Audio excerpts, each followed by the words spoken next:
Hello everyone, I am Harshita Rathore और मैं आप सभी का एचएन अध्ययन में स्वागत करती हूँ। तो आज की हमारी क्लास रहने वाली है अबाउट माइक्रो टीचिंग या फिर सूक्ष्म शिक्षण के बारे में। माइक्रो टीचिंग या फिर सूक्ष्म शिक्षण के बारे में। तो आज का हमारा टॉपिक में हम माइक्रो टीचिंग या फिर मैक्रो टीचिंग के बारे में पढ़ेंगे। ये जो माइक्रो टीचिंग जो आपका टॉपिक है वो आपके सिलेबस में नहीं दिया हुआ होगा, लेकिन ये नया टॉपिक है ना, अभी नया ऐड हुआ है ये टॉपिक। और आजकल देखा गया है कि यूजीसी में माइक्रो टीचिंग को लेकर काफी क्वेश्चंस पूछे जाते हैं। एवरी ईयर मोस्ट प्रोबेबली एक क्वेश्चन तो इस टॉपिक से आता ही आता है ना। और हमारे लिए तो एक एक क्वेश्चन करके सभी क्वेश्चन बहुत इंपॉर्टेंट है, तो एक क्वेश्चन भी हमारे लिए बहुत इंपॉर्टेंट होता है, बहुत ही ज्यादा मायने रखता है। तो इसलिए आज हम पढ़ेंगे micro teaching and macro teaching का कंसेप्ट। तो सबसे पहले माइक्रो टीचिंग शुरू करने से पहले हमको इसका मतलब पता होना चाहिए कि माइक्रो टीचिंग का मतलब क्या है। माइक्रो मैक्रो का मतलब क्या होता है। बेसिकली किसी भी टॉपिक को पढ़ने से पहले आपको उस टॉपिक का नाम का मतलब समझना चाहिए। अगर आपको नाम का मतलब समझ में आ गया तो आपका 50% जो टॉपिक है वो उधर ही क्लियर हो जाता है, और बचा हुआ 50% वो मैं आपको भी क्लियर करवा दूंगी। तो सबसे पहले टॉपिक स्टार्ट करने से पहले हम देखते हैं कि माइक्रो और मैक्रो का मतलब क्या होता है।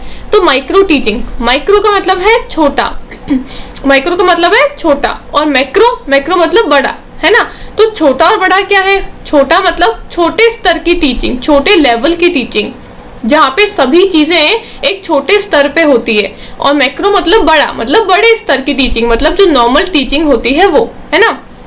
तो माइक्रो टीचिंग शुरू करने से पहले मैं आपको ये समझा देती हूँ कि माइक्रो टीचिंग बेसिकली होती क्या है। अगर आप में से काफी सारे बच्चों ने बीएड करी होगी तो उन्होंने देखा होगा कि उनका जो इंटर्नशिप है वो आती है बीएड के अंदर कुछ टाइम के लिए, और इंटर्नशिप के लिए उनको स्कूल्स में जाके पढ़ाना होता है बच्चों को, है ना। तो अब वो स्कूल में जाके क्यों पढ़ाते हैं बच्चों को, ताकि इन फ्यूचर वो जब भी टीचर बनेंगे तो उनके पास में टीचर बनने की स्किल्स होनी चाहिए। उनको ट्रेनिंग दी जाती है उस इंटर्नशिप प्रोग्राम के अंदर। तो माइक्रो टीचिंग क्या है। माइक्रो टीचिंग आपका ट्रेनिंग की टेक्निक ही है, ट्रेनिंग का प्रोग्राम ही है, जिसमें बच्चों को जो वुड बी टीचर्स है, मतलब वो बच्चे जो आने वाले फ्यूचर में अपने फ्यूचर में टीचर बनने वाले हैं, बच्चों को पढ़ाने वाले हैं, उनके अंदर स्किल्स को डेवलप किया जाता है थ्रू ट्रेनिंग। तो वो है आपकी माइक्रो टीचिंग, ठीक है मतलब सूक्ष्म शिक्षण। अब माइक्रो टीचिंग में क्या होता है, एक तो हमारी नॉर्मल टीचिंग होती है जिसमें जो बच्चे होते हैं वो काफी ज्यादा होते हैं क्लास के अंदर। मतलब अगर हम एक नॉर्मल क्लासरूम की बात करें तो नॉर्मल क्लासरूम में बच्चे कितने होते हैं, 40 से 50 बच्चे होते हैं क्लासरूम के अंदर। टीचर क्या करता है, पूरा 1 घंटे का पीरियड होता है टीचर का, वो पूरा 50-60 मिनट का अपना पीरियड लेता है। उस 50-60 मिनट के जो पीरियड होता है उसके अंदर काफी बड़ा एक कंटेंट होता है, जिसको उसको पूरा कंटेंट को क्लियर करना होता है अपने बच्चों के सामने, है ना। लेकिन माइक्रो टीचिंग, मैंने आपसे कहा माइक्रो टीचिंग क्या है, एक छोटे लेवल, छोटे स्तर की टीचिंग है, जिसमें जो नॉर्मल क्लासरूम के अंदर जितनी भी चीजें होती है उन सभी को रिड्यूस करके कम कर दिया जाता है माइक्रो टीचिंग के अंदर। क्योंकि माइक्रो टीचिंग का मतलब है यहाँ पे हम जो बच्चे हैं वो टीचर्स बने नहीं है अभी तक, उनको ट्रेनिंग दी जा रही है टीचर बनने की, है ना। तो ट्रेनिंग कैसे देंगे, हम उतने पूरी सेम सिचुएशन में तो ट्रेनिंग नहीं दे सकते हैं। तो इसलिए हम क्या करते हैं, वो जो सिचुएशन है, जो रियल लाइफ की टीचिंग वाली सिचुएशन है, उसको छोटा करके, उसको थोड़ा कम स्तर का बना के, छोटे स्तर का बना के उन बच्चों के सामने प्रेजेंट किया जाता है, ताकि वो अपनी स्किल्स को प्रैक्टिस कर सके और ट्रेनिंग को ले सके, ठीक है। तो सबसे पहले हम देखते हैं कि माइक्रो टीचिंग होता क्या है, यानी कि सूक्ष्म शिक्षण होता क्या है। It is a teacher training technique for learning teaching skills. मतलब ये टीचर की एक ट्रेनिंग टेक्निक है जहाँ पे जो वुड बी टीचर्स हैं, मतलब जहाँ पे वो बच्चे जो हैं जो इन द फ्यूचर अब टीचर बनने वाले हैं, उनको टीचर बनने की ट्रेनिंग दी जाती है, और जो भी टीचिंग की स्किल्स होती है वो स्किल्स सिखाई जाती है इस ट्रेनिंग टेक्निक के अंदर, ठीक है। अब बेसिकली सब सिंपल ये याद रखो कि माइक्रो टीचिंग क्या है। माइक्रो टीचिंग जो है वो आपका ट्रेनिंग की एक टेक्निक है, ठीक है, जिसमें बच्चों को इन द फ्यूचर टीचर कैसे बनना है, टीचर के क्या क्या टास्क होते हैं, टीचर को क्या क्या करना होता है क्लासरूम के अंदर, कैसे अपने बच्चों को हैंडल करना होता है, कैसे अपने आप को इंट्रोड्यूस करना होता है क्लासरूम के अंदर, कैसे टॉपिक को समझाना होता है ना। अगर बच्चे डिसिप्लिन में नहीं है तो उनको कैसे डिसिप्लिन में लाना है, अगर क्लासरूम का माहौल ठीक नहीं है तो कैसे माहौल को ठीक करना है। जो भी टास्क एक टीचर परफॉर्म करता है उन सभी टास्क की ट्रेनिंग दी जाती है माइक्रो टीचिंग के अंदर, ठीक है। Now It uses real teaching situation for developing teaching skills and help to get deeper knowledge regarding the art of teaching. इसमें क्या होता है, जो real life of teaching situation है उसकी सेम टीचिंग जैसी कराई जाती है, उसके जैसी कराई जाती है, ठीक है। मतलब सेम टू सेम वैसी नहीं होती, लेकिन उसके जैसी हम एक सिचुएशन क्रिएट करके बच्चे को क्या करते हैं, ट्रेनिंग देने की कोशिश करते हैं। और जो टीचिंग में उसको टास्क करने होते हैं रियल लाइफ सिचुएशन में, उसी टास्क की उसको पूरी डीपर नॉलेज प्रोवाइड करते हैं। मतलब अब अगर आप रियल क्लासरूम की बात करो तो जैसे 40-50 बच्चे होते हैं, तो माइक्रो टीचिंग के अंदर हम उतने ज़्यादा बच्चे तो नहीं रखते हैं क्लासरूम के अंदर, लेकिन मैंने बताया ना छोटे स्तर की टीचिंग है, उसमें जितने 40-50 बच्चे हमारे रियल क्लासरूम के अंदर होते हैं उसको रिड्यूस करके कुछ छोटा अमाउंट कर दिया जाता है बच्चों का, है ना। कुछ 5-10 बच्चे होते हैं सिर्फ इसके अंदर। अब जैसे जो रियल लाइफ की टीचिंग होती है उसके अंदर हमारे पीरियड कितने होते हैं, पूरे 50 से 60 पीरियड होते हैं, है ना। मतलब 50 से 60 मिनट का एक पीरियड होता है। इसमें क्या होता है, इसमें इतना लंबा टाइम तो नहीं मिलता है, लेकिन कुछ 5, 10, 6, 7 मिनट मिलते हैं जिसके अंदर टीचर को, जो बच्चा है, जो वुड बी टीचर है, उसको क्या करना होता है, अपनी ट्रेनिंग करनी होती है, अपनी टीचिंग की स्किल्स को दूसरों को दिखाना होता है, ठीक है। तो जो रियल लाइफ सिचुएशन में जो टीचिंग होती है उसको छोटा करके माइक्रो टीचिंग में बच्चों के सामने प्रेजेंट किया जाता है, ताकि वो अपनी टीचिंग की स्किल्स को क्या कर सके और अच्छे से लर्न कर सके और एक ट्रेनिंग ले सके, ठीक है। It is controlled practice that makes it possible to concentrate on various aspects of teaching behavior in student teacher training program. ये एक स्टूडेंट का टीचर ट्रेनिंग प्रोग्राम है जहाँ पे सभी चीजें जो होती है वो एक कंट्रोल्ड सिचुएशन में होती है। कंट्रोल्ड मतलब मैंने आपसे अभी कहा था कि रियल लाइफ में क्या होता है, सभी चीजें जो है वो अनकंट्रोल रहती है। बच्चे जो है वो काफ़ी ज़्यादा होंगे, आपका पीरियड जो है उसका टाइमिंग भी 50 से 60 मिनट होगा, तो वहाँ पे आप प्लान तो करके जा सकते हो पहले क्लासरूम के अंदर कि आपको क्या करना है, कैसे अपने आप को इंट्रोड्यूस करना है, फिर कैसे आप टॉपिक पढ़ाओगे, कैसे एक एक एग्जाम्पल देके बच्चों को समझाओगे। लेकिन फिर भी आप अपने ऑब्जेक्टिव्स को जैसे आपने सेट किया है वैसे एकदम पर्टिकुलर नहीं लगा सकते हो वहाँ पे जाके। क्यों? क्योंकि अगर आपने सोचा कि ये एक टॉपिक है, इसको मुझे अपने बच्चों को समझाना है और मैं 10 या 15 मिनट में समझा दूंगी अपने बच्चों को, है ना। आप घर से ये प्लानिंग करके गए, लेकिन आप जब क्लासरूम में गए तो आपने देखा कि क्लासरूम में जो आपका पीरियड स्टार्ट हो रहा है उससे पहले जो टीचर आया था, मान लो उसने क्लास में 5 मिनट लेट 5 मिनट लेट कर दी अपने क्लास को फ्री करने के लिए, तो आपके 5 मिनट तो वो पीरियड स्टार्ट होने के वहीं वेस्ट हो गए। फिर आपने जब सोचा कि आप 10-15 मिनट उस टॉपिक को पढ़ाओगे तो आपने 10 मिनट तो लिए उस टॉपिक को पढ़ाने में, ठीक है। अब बच्चों को समझ में नहीं आया तो बच्चों ने फिर से 10 मिनट तक आपसे क्वेश्चंस पूछते गए, आप उनको समझाते गए। तो जहां आपने सोचा था कि आप 10 मिनट अपने टॉपिक को कंप्लीट कर दोगे, वहां वो टॉपिक पूरा आधा घंटा चला, ठीक है। तो आप जैसे ऑब्जेक्टिव्स को सोच के गए थे, सेम वैसे उन्हीं ऑब्जेक्टिव्स को आप वहां पे अप्लाई नहीं कर सकते हो, क्योंकि वहां पे अनकंट्रोल्ड सिचुएशन होती है। लेकिन माइक्रो टीचिंग के अंदर एक कंट्रोल्ड प्रैक्टिस में बच्चे को ट्रेनिंग दी जाती है।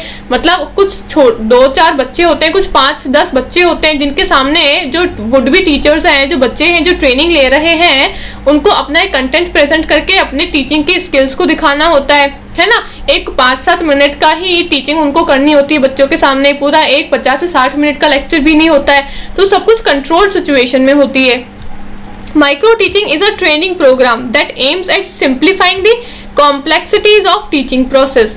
माइक्रो टीचिंग क्या है? ये टीचिंग का प्रोग्राम है, ट्रेनिंग का प्रोग्राम है। जैसे मैंने आपको बताया, माइक्रो टीचिंग में जो वुड बी टीचर्स हैं, जो इन फ्यूचर टीचर बनने वाले हैं, उन बच्चों को ट्रेनिंग दी जाती है, ठीक है। और माइक्रो टीचिंग क्या करता है, जो टीचिंग प्रोसेस में जो कॉम्प्लेक्सिटीज होती है उसको सिंप्लीफाई करने का काम करता है। मतलब सूक्ष्म शिक्षण एक प्रशिक्षण कार्यक्रम है जिसका उद्देश्य शिक्षण प्रक्रिया या जटिलताओं को सरल बनाना है।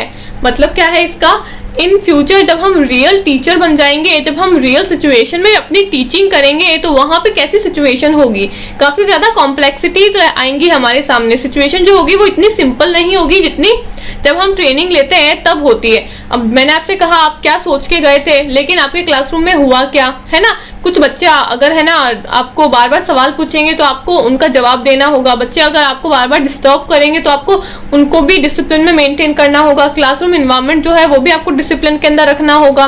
इतना भी डिसिप्लिन में नहीं रखना होगा कि बच्चे जो है वो सिर्फ चुपचाप से पैसिव होके सुन रहे हैं आपकी बातों को, एक्टिव ही नहीं है, या फिर आपकी टीचिंग लर्निंग में इंटरेस्ट ही नहीं ले रहे हैं। आपको खुद को भी मोटिवेटेड रहना होगा, बच्चों को भी मोटिवेटेड रखना होगा। तो ये सभी टीचिंग के जो भी टास्क है वो आपकी टीचिंग को कॉम्प्लेक्स बनाते हैं, है ना। तो रियल लाइफ सिचुएशन में आपको ये सभी चीजें परफॉर्म करनी पड़ेगी जब आप इन फ्यूचर टीचर बन जाओगे तो।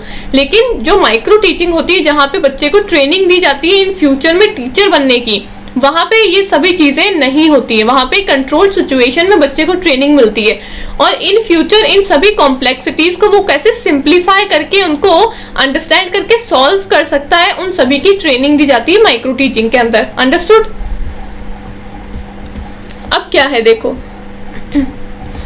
Micro teaching is a scale down teaching encounters in class size and class time. मतलब क्या है, माइक्रो टीचिंग जो है इसको स्केल्ड डाउन टीचिंग भी कहते हैं। तो आप कंफ्यूज मत होना, पेपर के अंदर स्केल्ड डाउन टीचिंग आ जाए या फिर माइक्रो टीचिंग आ जाए, दोनों का मतलब सेम ही है। स्केल डाउन मतलब जो बड़ी सिचुएशन है उसको स्केल डाउन कर देना, उसको रिड्यूस कर देना, कम कर देना, ठीक है। तो माइक्रो टीचिंग में क्या हुआ, जो रियल लाइफ सिचुएशन होती है टीचिंग की, उसमें क्या करते हैं, सभी चीजों को रिड्यूस करके छोटा बना देते हैं। जहां बच्चे की क्लासरूम 50 से 60 बच्चे होते हैं, वहां पे यहाँ पे कितने बच्चे होते हैं, 5 से 10 बच्चे होते हैं। तो क्लासरूम साइज में रिडक्शन हो गया।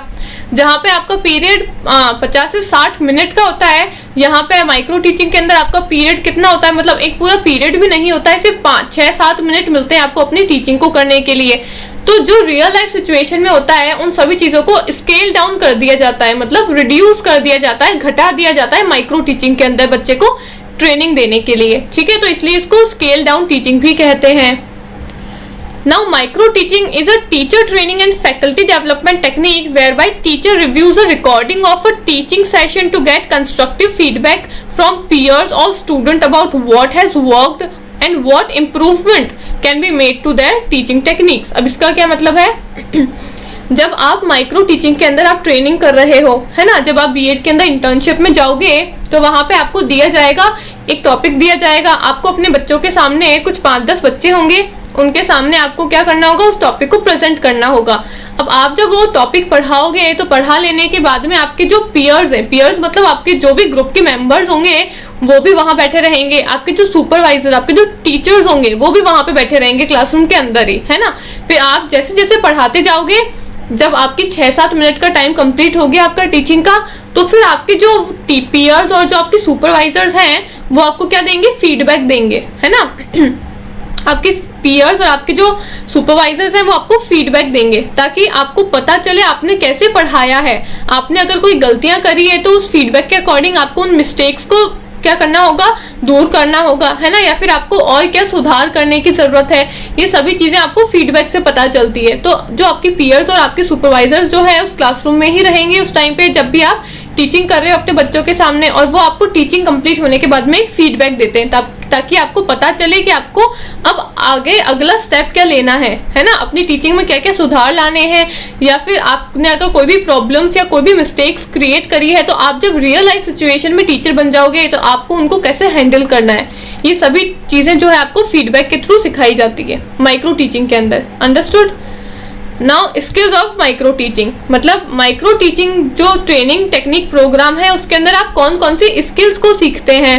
सबसे पहले इंट्रोडक्शन स्किल। इंट्रोडक्शन स्किल मतलब अब आप जब रियल लाइफ सिचुएशन में टीचर बन जाओगे तो आप अपने बच्चों के सामने अपने आप को इंट्रोड्यूस कैसे करोगे, है ना।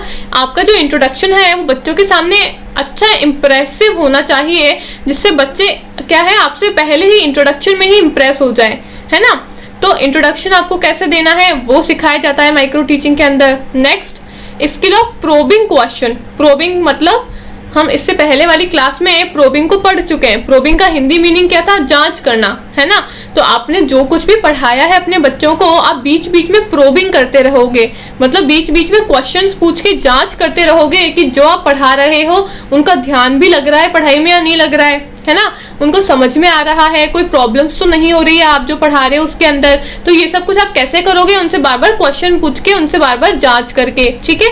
थर्ड स्किल आप सीखते हो स्किल ऑफ एक्सप्लेनेशन, मतलब जब आप रियल लाइफ के सिचुएशन में जाओगे, जब आपको वहाँ पे टीचिंग करनी होगी, तो आप अपने कंटेंट को बच्चों को एक्सप्लेन कैसे करोगे, इतने अच्छे से एक्सप्लेन करना होगा आपको ताकि बच्चों को अच्छे से वो समझ में आ जाए बात एक ही बार में, है ना। तो आप अपने कंटेंट को बच्चों के सामने कैसे प्रेजेंट करोगे, कैसे उनको समझाओगे, अपने कंटेंट को कैसे एक्सप्लेन करोगे, उसकी स्किल भी आपको माइक्रो टीचिंग के अंदर दी जाती है।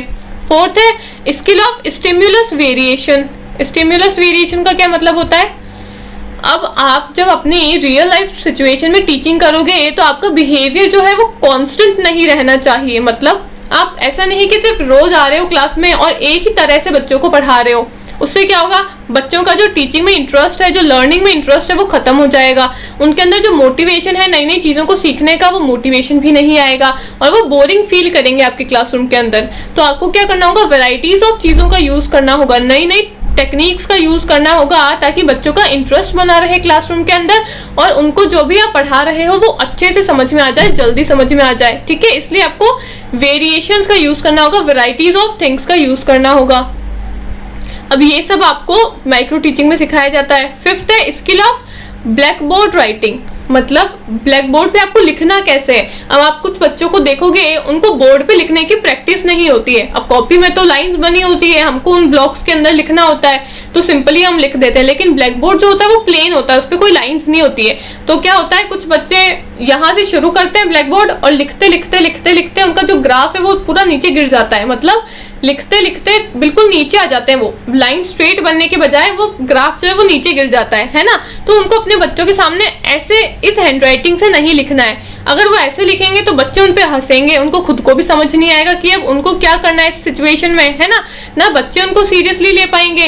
तो आपकी जो राइटिंग है वो भी अच्छी इंप्रेसिव होनी चाहिए ताकि बच्चों का उससे भी इंप्रेशन पड़े, ठीक है। तो आपको ब्लैक बोर्ड पे कैसे लिखना है, एक सीधी स्ट्रेट लाइन में लिखना है, आपकी हैंडराइटिंग जो है वो कैसी होनी चाहिए, ये सब भी आपको माइक्रो टीचिंग के अंदर सिखाया जाता है। लास्ट सिक्स्थ वाला स्टेप है आपका skill of achieving closure.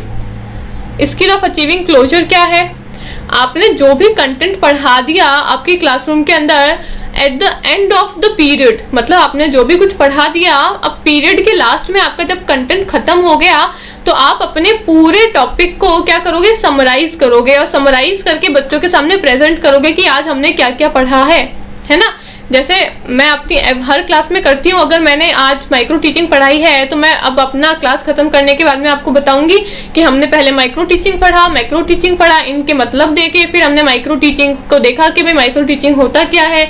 Micro teaching में हमने कुछ स्किल्स सीखी कि माइक्रो टीचिंग में हमको टेक्निक के थ्रू कौन कौन सी स्किल सिखाई जाती है। फिर हम माइक्रो टीचिंग की क्या करेंगे, साइकिल को सीखेंगे। फिर हम माइक्रो टीचिंग के बारे में देखेंगे, स्केल डाउन टीचिंग के बारे में देखेंगे। ऐसे सभी चीजों को मैं क्या करूंगी, समराइज करके आपको बताऊंगी कि आज हमने क्लासरूम के अंदर क्या क्या पढ़ा है ना। उससे बच्चे को क्या होता है, एक रिकॉलाइजेशन हो जाता है, मतलब बच्चे को वो सभी चीजें रिकॉल हो जाती है, वापस से याद आ जाती है जो जो उसने अभी क्लासरूम के अंदर पढ़ी है। तो स्किल ऑफ अचीविंग क्लोजर जो है, ये स्किल भी टीचर के अंदर होनी चाहिए कि अपना पूरा कंटेंट, अपना टॉपिक कंप्लीट करने के बाद में टीचर क्या करे, उस टॉपिक को समराइज करके बच्चों के सामने रखे at the end of the topic, ठीक है। ये जो भी 6 स्किल्स है, ये सभी स्किल्स आपको माइक्रो टीचिंग की ट्रेनिंग में ही सिखाई जाती है।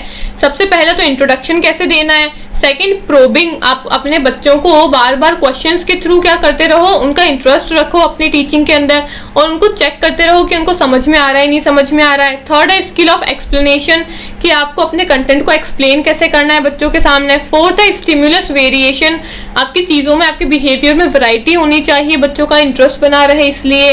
फिफ्थ है बोर्ड पे आपको लिखना कैसे है, वो आपकी हैंडराइटिंग। और सिक्स्थ है अचीविंग क्लोजर, मतलब जब कुछ आपने सब कुछ पढ़ा दिया आपके क्लासरूम के अंदर तो उस कंटेंट को लास्ट में आपको क्या करना है, समराइज करके अपने बच्चों के सामने प्रेजेंट करना है, ठीक है। ये सभी स्किल्स हम कहाँ सीखते हैं, माइक्रो टीचिंग की ट्रेनिंग के टेक्निक के टाइम पे। अंडरस्टूड।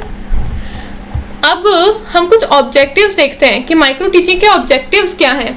तो फर्स्ट है आपका to enable the teacher trainees to learn and assimilate new teaching skills and under controlled condition, मतलब कंट्रोल कंडीशन में आपको पहले बता चुकी हूँ, ऐसी सिचुएशन जहाँ पे सभी चीजें कंट्रोल्ड रहे, है ना। रियल लाइफ सिचुएशन में तो हम सब कुछ कंट्रोल नहीं रख सकते हैं, लेकिन जब माइक्रो टीचिंग की जो आपको ट्रेनिंग टेक्निक दी जाती है उस टाइम पे सभी सिचुएशन को कंट्रोल रखा जाता है, ठीक है। बच्चों को कहा जाता है कि आप बार बार क्लास में अपने टीचर को डिस्टर्ब नहीं करोगे, आपको अगर वॉशरूम या पानी के लिए जाना है तो आप पहले ही जाके आ जाओ। लेकिन हम रियल क्लासरूम में ऐसा कर सकते हैं क्या? नहीं कर सकते।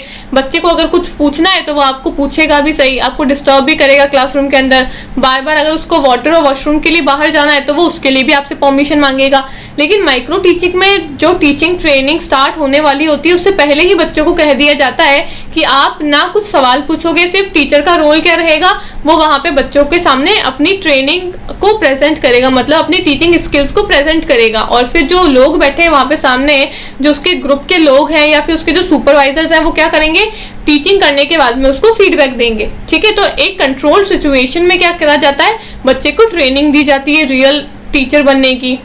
सेकंड है to enable the teacher trainees to gain confidence in teaching by mastering a number of teaching skills on a small group of students. मतलब क्या होता है, माइक्रो टीचिंग जब हम करते हैं, मतलब जब हम ट्रेनिंग लेते हैं टीचिंग की, तो उसमें कुछ स्मॉल ग्रुप ऑफ स्टूडेंट्स होते हैं। मैंने आपको कहा कि 5 से 10 बच्चे होते हैं, है ना। उनके सामने हमको अपने कंटेंट को प्रेजेंट करना होता है, अपने आप को इंट्रोड्यूस करना होता है, अपनी बच्ची जो भी हम पढ़ा रहे हैं उसको बच्चों को अच्छे से समझाना होता है। और इन सभी टेक्निक्स के थ्रू हम जब रियल लाइफ सिचुएशन में टीचर बनने वाले हैं तो वहाँ पे जो भी कॉम्प्लेक्सिटीज आएंगी उन सभी चीज़ों को अंडरस्टैंड करके यहाँ पे ही हमको क्या करनी होती है, उन सभी चीज़ों के लिए मास्टरी लेनी पड़ती है, ठीक है। तो माइक्रो टीचिंग में क्या होता है, एक स्मॉल ग्रुप ऑफ बच्चों के सामने हम हमारी टीचर बनने की ट्रेनिंग को करते हैं ताकि हम रियल लाइफ टीचर बनने के लिए मास्टरी हासिल कर सके उस स्किल के अंदर, ठीक है। थर्ड है आपका to make use of academic potential of teacher trainees for providing much needed feedback. मतलब एकेडमिक पोटेंशियल मतलब जो ट्रेनी है, जो बच्चा ट्रेनिंग ले रहा है, जो बच्चा माइक्रो टीचिंग की ट्रेनिंग टेक्निक ले रहा है, उसकी जितनी भी एकेडमिक पोटेंशियल है, मतलब उसके अंदर जितनी भी इंटेलिजेंस है, उसको सभी इंटेलिजेंस का यूज करना होता है उस टीचिंग प्रोसेस के अंदर, ताकि उसको अपने पीयर्स से या फिर अपने सुपरवाइजर से अच्छे फीडबैक मिल सके, है ना। और फोर्थ है to derive maximum advantage with the available material, money and time. मतलब माइक्रो टीचिंग में जितना भी अगर टाइम मिला है लर्नर्स को या फिर वुड बी टीचर्स को जितना टाइम मिलता है, जितने रिसोर्सेज मिलते हैं, उन टाइम और रिसोर्सेज का यूज करके ही उस टीचर को क्या करना होता है, ज़्यादा से ज़्यादा आउटकम लाने की कोशिश करना होता है, ठीक है। जैसे मैंने आपको बताया कि रियल लाइफ ऑफ टीचिंग में तो क्या होता है, पूरे 50 से 60 मिनट का एक लेक्चर होता है ना। लेकिन जो ट्रेनिंग का जो प्रोग्राम होता है उसके अंदर सिर्फ 5 से 6 मिनट मिलते हैं बच्चे को पढ़ाने के लिए। तो कहा गया है कि चाहे आपको 5 मिनट ही मिले, लेकिन जितना टाइम आपको मिल रहा है ट्रेनिंग प्रोसेस में, उस टाइम को आपको अच्छे से यूटिलाइज करके ये कोशिश करनी है कि उससे मैक्सिमम एडवांटेज निकल सके, है ना। मतलब ज्यादा से ज्यादा अच्छा आउटकम निकल सके, ठीक है। तो ये सभी है आपके टीचिंग के, माइक्रो टीचिंग के ऑब्जेक्टिव्स। अब हम देखते हैं माइक्रो टीचिंग की साइकिल के बारे में। माइक्रो टीचिंग मतलब सूक्ष्म शिक्षण का चक्र देखते हैं अब हम क्या होता है। सबसे पहले प्लान मतलब जब भी हम क्लासरूम में बच्चों को पढ़ाने के लिए जाते हैं तो हमको पहले प्लानिंग करनी होती है, ठीक है। अब चाहे हम रियल लाइफ के टीचर हो, चाहे मतलब रियल लाइफ सिचुएशन में अगर हम बच्चों को पढ़ा रहे हैं तब भी हमको पहले प्लानिंग करनी पड़ती है, या फिर अगर हम जब ट्रेनिंग ले रहे हैं टीचर बनने के लिए भी तब भी हमको प्लानिंग तो करनी पड़ती है कि जब हम क्लासरूम में जाएंगे तो हम बच्चों को क्या पढ़ाएंगे, कैसे पढ़ाएंगे, है ना। तो सबसे पहले हमको क्या करना होता है, प्लान करना होता है। आफ्टर प्लानिंग क्या होता है, हमको टीचिंग करना होता है। अब यहाँ पे लिखा है 6 मिनट्स, मतलब माइक्रो टीचिंग में जो वुड बी टीचर्स हैं उनको सिर्फ 6 मिनट मिलते हैं अपनी टीचिंग करने के लिए। तो पहले वो क्या करेंगे, पहले वो प्लान करेंगे, जो भी उनको कंटेंट पढ़ाना होगा अपने बच्चों को वो पहले प्लान करते हैं। उसके बाद में क्लासरूम में आके 6 मिनट के अंदर अंदर उसको अपने कंटेंट को बच्चों को समझाना होता है। समझाने के बाद में 6 मिनट उसको वापस से फीडबैक दिया जाता है। मतलब जो भी बच्चे बैठे हैं उसके सामने और जो उसके पीयर्स हैं, मतलब जो उसके ग्रुप के लोग हैं, उसके साथी हैं और जो उसके सुपरवाइजर्स हैं, वो सब मिलके उसको क्या करते हैं, फीडबैक देते हैं कि उसने अच्छा पढ़ाया नहीं पढ़ाया, उसको क्या क्या कमियां हैं जो उसको पूरी करनी है ना, किन किन चीज़ों पे उसको बदलाव करना है, ये सभी उसको फीडबैक दिया जाता है विद इन 6 मिनट्स। तो 6 मिनट होता है उसका फीडबैक का टाइम, 6 मिनट होता है उसका टीचिंग का टाइम। फिर अब जो भी सुपरवाइजर ने उसको फीडबैक दिया है, जो भी उसकी गलतियां बताई है, जो भी कमियां बताई है, अब उसको क्या करना होता है, वापस से टीचिंग करके उन कमियों को क्या करना होता है, दूर करना होता है। ठीक है, तो ये तो हो गई आपकी पूरी एक साइकिल, मतलब एक साइकिल में आधी साइकिल तो हो गई आपकी। ये सबसे पहले प्लानिंग होती है, फिर टीचिंग होती है, फिर फीडबैक मिलता है। ठीक है, अब फीडबैक के बाद से आपकी आधी जो साइकिल है वो वापस से शुरू होती है, सेम साइकिल वापस शुरू होती है। अब फीडबैक के बाद में क्या है, वापस से रीप्लानिंग होती है, मतलब फीडबैक के अंदर जो भी सुपरवाइजर ने उसको बताया है, जो भी उसकी गलतियां बताई है, वो क्या करेगा, अब उन गलतियों को वापस से रीटीच करके सुधारने की कोशिश करेगा। तो अब रीटीचिंग करने से पहले भी उसको प्लानिंग करनी पड़ेगी, है ना, तो वापस से वो क्या करेगा, रीप्लान करेगा। अब यहाँ पे रीप्लानिंग का जो टाइम है वो 12 मिनट मिलता है, मतलब फीडबैक मिला उसको 6 मिनट तक, 6 मिनट के बाद में अगले 12 मिनट उसको मिलेंगे अपने वापस से टीच करने के लिए, जो भी उसको पढ़ाना है अपने क्लासरूम में, जो भी कंटेंट पढ़ाना है, कैसे पढ़ाना है, उन सब की प्लानिंग करने के लिए उसको फिर 12 मिनट मिलते हैं। ठीक है, तो 12 मिनट में फिर वो क्या करता है, रीप्लान करता है। आफ्टर दैट जो उसने प्लानिंग करी है अपने कंटेंट को पढ़ाने के लिए, उस कंटेंट को क्या करता है, फिर वापस से अपने क्लासरूम में जाके बच्चों के सामने प्रेजेंट करता है और पढ़ाता है। तो फिर वापस से रीटीचिंग का टाइम कितना है, 6 मिनट का टाइम है। ठीक है, और यहाँ पे एक पॉइंट नहीं लिखा हुआ है जो कि है रीफीडबैक। रीटीचिंग के बाद में फिर इसको वापस से रीफीडबैक मिलता है। रीफीडबैक मतलब अब जो उसने दोबारा से टीचिंग करी है, क्या उसमें उसने वो सेम गलती रिपीट करी या नहीं करी, या अभी भी उसको और जरूरत है सुधार करने की, या ये जो भी सब चीजें हैं वो उसको रीफीडबैक के थ्रू पता चलती है। तो ये एक पूरी साइकिल है आपकी माइक्रो टीचिंग की, और ये जो पूरी साइकिल है ये 36 मिनट में कंप्लीट होती है। मतलब पहले प्लानिंग होती है, प्लानिंग का कोई टाइमिंग नहीं है आपका, यहाँ पे तो रीप्लानिंग का आपको 12 मिनट्स दिए हुए हैं, लेकिन सबसे पहले प्लानिंग में आपको कोई टाइम नहीं दिया होता है। आप अपने प्लानिंग, आप अगर आपको टीचर ने बता दिया कि भाई 2 दिन बाद में हम जाएंगे इंटर्नशिप के लिए स्कूल के अंदर, आपकी 2 दिन बाद में इंटर्नशिप लगेगी, तो आप अपनी 2 दिन पहले से ही अपनी प्रिपरेशन जो है, प्लानिंग जो है वो कर सकते हो, है ना। या फिर टीचर ने बताया कि 1 दिन बाद में हम जाएंगे, नेक्स्ट डे हम जाएंगे इंटर्नशिप के लिए, तो आप 1 दिन पहले से अपनी प्लानिंग कर सकते हो। तो फर्स्ट प्लानिंग प्रोग्राम के लिए आपको कोई भी टाइमिंग नहीं दिया होता है, लेकिन सबसे पहले प्लानिंग होती है। आफ्टर दैट उसको क्या करना होता है, टीचिंग करनी होती है विद इन 6 मिनट्स, मतलब 6 मिनट का उसको टाइम मिलता है, और उस 6 मिनट के अंदर उसको अपने कंटेंट को बच्चों के सामने पढ़ाना होता है।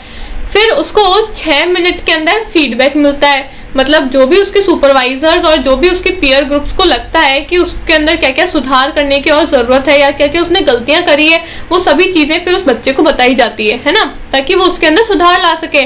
फिर फीडबैक मिलने के बाद में वापस से फिर उसको 12 मिनट दिए जाते हैं। उस 12 मिनट के अंदर वो क्या करता है, वापस से रीप्लान करता है कि अब आगे टीचिंग में उसको क्या पढ़ाना है। जो उसने गलतियां करी उसको सुधारने की तो कोशिश करने का टाइम दिया जाएगा ना उसको, तो अब उसको आगे वापस से टीचिंग के अंदर क्या पढ़ाना है, कैसे पढ़ाना है, उसका रीप्लान करने का टाइम होता है 12 मिनट। फिर उसको नेक्स्ट 6 मिनट दिए जाते हैं। उस 6 मिनट के अंदर उसको वापस से या तो वो सेम कंटेंट या फिर कोई भी अगला कंटेंट जो भी उसने प्रिपेयर किया है वो उस कंटेंट को क्या करता है, रीटीच करता है उन 6 मिनट के अंदर, और फिर वापस से रीफीडबैक दिया जाता है उसको, है ना, कि जो भी उसने कुछ वापस से पढ़ाया है, क्या उसने वो सेम गलतियों को रिपीट करा है, नहीं करा है, जो भी कुछ है वो उसको फिर वापस से रीफीडबैक दिया जाता है। तो ये है आपका पूरा साइकिल माइक्रो टीचिंग का, जो कि 36 मिनट्स में कंप्लीट होता है। Understood? 6 minutes refeedback which makes the entire duration of 36 minute, मतलब 6 मिनट की पुनः प्रतिक्रिया जिससे मिलकर 36 मिनट की पूरी अवधि बनाती है। ये पूरी साइकिल जो है वो आपकी 36 मिनट्स की होनी चाहिए। आप काउंट कर लो, 6 मिनट में आपकी टीचिंग होगी, वापस से 6 मिनट की आपकी रीटीचिंग होगी, कितने हो गए, 12 मिनट हो गए। 6 मिनट का आपको फीडबैक दिया जाता है, और फिर अगले 6 मिनट का आपको वापस से रीफीडबैक भी तो मिलता है, वो भी 6 मिनट का मिलता है, तो कितने हो गए, 6 6 12 हो गए। और फिर रीप्लानिंग का आपको 12 मिनट का टाइम मिलता है, तो यहाँ हो गए 12, फीडबैक और रीफीडबैक के हो गए 12, और रीटीचिंग और टीचिंग के हो गए 12 12 12 12 कितने हो गए, 36 हो गए ना। तो पूरी साइकिल जो है ये मिला के आपकी 36 मिनट्स के अंदर कंप्लीट होनी चाहिए। ठीक है, अब हम देखते हैं Indian model by NCERT. NCERT ने कुछ ऑब्जेक्टिव्स बताए हैं कि जब भी आप माइक्रो टीचिंग करोगे तो माइक्रो टीचिंग में किन किन चीज़ों का आपको ध्यान रखना है। सबसे पहले नंबर ऑफ प्यूपल्स मतलब स्टूडेंट, है ना, आप जो भी बच्चों को पढ़ा रहे हो तो वो कितने नंबर ऑफ प्यूपल्स होने चाहिए, 5 से 10 बच्चों को आपको क्लासरूम के अंदर पढ़ाना होता है माइक्रो टीचिंग करते टाइम पे, मतलब ट्रेनिंग लेते टाइम पे। नेक्स्ट है type of people's, real people's और प्रेफरेबली पीयर्स, मतलब जिन बच्चों को आप पढ़ाओगे वो बच्चे कैसे होने चाहिए।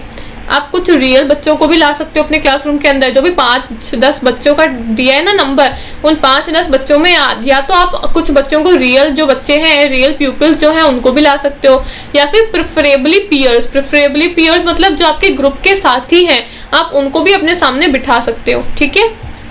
फिर है टाइप ऑफ सुपरवाइजर, मतलब आपका सुपरवाइजर कौन होना चाहिए, आपका टीचर एजुकेटर या फिर आपका पीयर्स। मतलब सुपरवाइजर का क्या काम होता है, फीडबैक देने का, तो फीडबैक कौन देगा, या तो आपका सुपरवाइजर जो भी आपका टीचर है, आपका एजुकेटर है, वो या तो आपको क्या करेगा, फीडबैक देगा, या फिर आपके जो पीयर्स हैं, आपके जो ग्रुप के साथी लोग हैं वो भी आपको फीडबैक दे सकते हैं। फिर है duration of micro lesson, 6 minutes. अब माइक्रो लेसन मतलब एक पर्टिकुलर लेसन में यहाँ पे इस पूरी साइकिल की बात नहीं हुई है, ध्यान रखना, लेसन में इस पूरी साइकिल की बात नहीं हुई है, सिर्फ एक पर्टिकुलर टीचिंग लेसन की बात हुई है कि टीचिंग करने का कितना टाइम पीरियड होता है, 6 मिनट मिलते हैं, ठीक है। तो ड्यूरेशन ऑफ माइक्रो लेसन मतलब एक लेसन, मतलब एक जो स्टेप है, जो टीचिंग का स्टेप है उसका कितना ड्यूरेशन है, उसका कितना टाइम है, 6 मिनट। और duration of micro teaching cycle मतलब पूरी होल साइकिल का कितना टाइमिंग होता है, 36 मिनट, ठीक है।